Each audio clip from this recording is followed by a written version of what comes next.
ये आज मैं कई दिनों से मैं बिहार में घूम रहा हूँ और जो बिहार में जंगल राज था और बिहार की जनता ने उसको झेला है।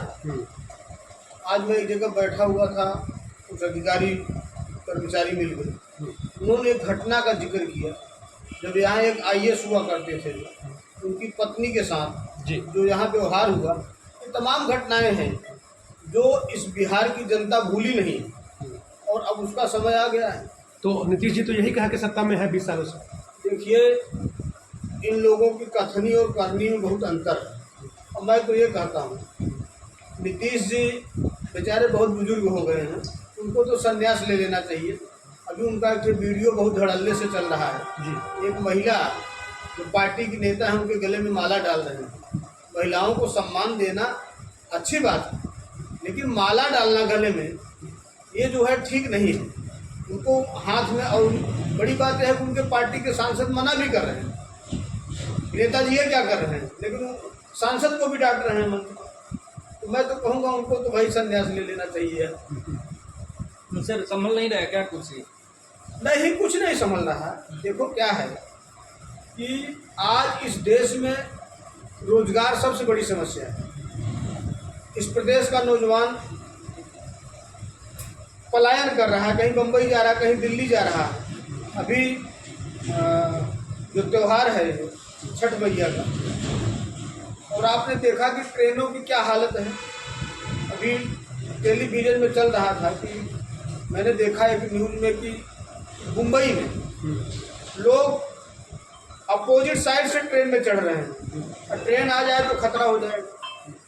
तो ये जो समस्याएं पैदा हुई हैं, उसका कहीं ना कहीं ये लोग जिम्मेदार हैं। अगर बिहार में फैक्ट्रियां लगी होती, इंडस्ट्री लगी हुई होती और यहाँ अच्छा रोजगार मिला हुआ होता, तो शायद हमारे भाइयों को दिल्ली, गुजरात और मुंबई जाने की आवश्यकता नहीं पड़ती। लेकिन कहीं ना कहीं ये जो पूर्ववर्ती सरकारें रही हैं, वो जिम्मेदार हैं इस जंगल राज का।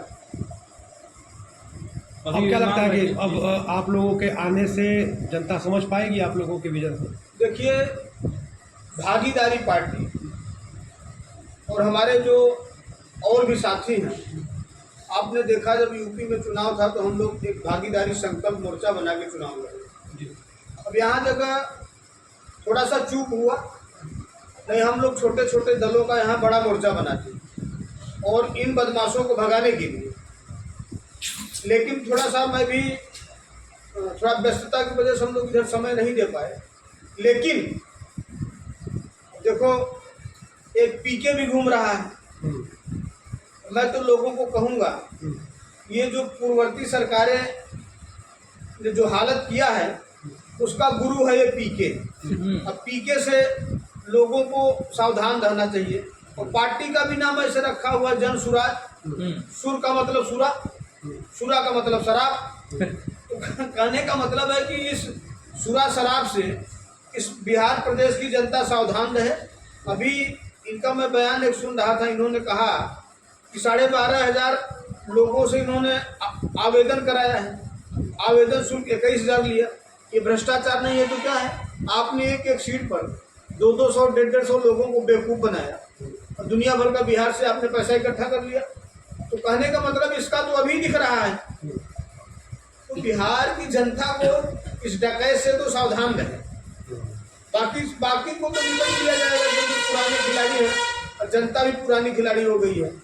इसलिए लोग भागीदारी पार्टी की ओर देख रहे हैं। जनता से क्या अपील करेंगे? देखो, जनता से हम ये अपील कर रहे हैं कि भाई, जनतंत्र में सबको अधिकार है वोट देने का। तो मेरा ये अपील है कि भाई अपना वोट उसी को दो जो बेहतर शिक्षा की बात करे, जो बेहतर स्वास्थ्य की बात करे, जो सरकारी नौकरियों में उपेक्षित वर्ग की भागीदारी की बात करे। मेरा जनता से अपील है भाई, जो ये व्यवस्थाएं बेहतर कर सके, बिहार प्रदेश को अच्छा प्रदेश बना सके, आप उसको वोट करें।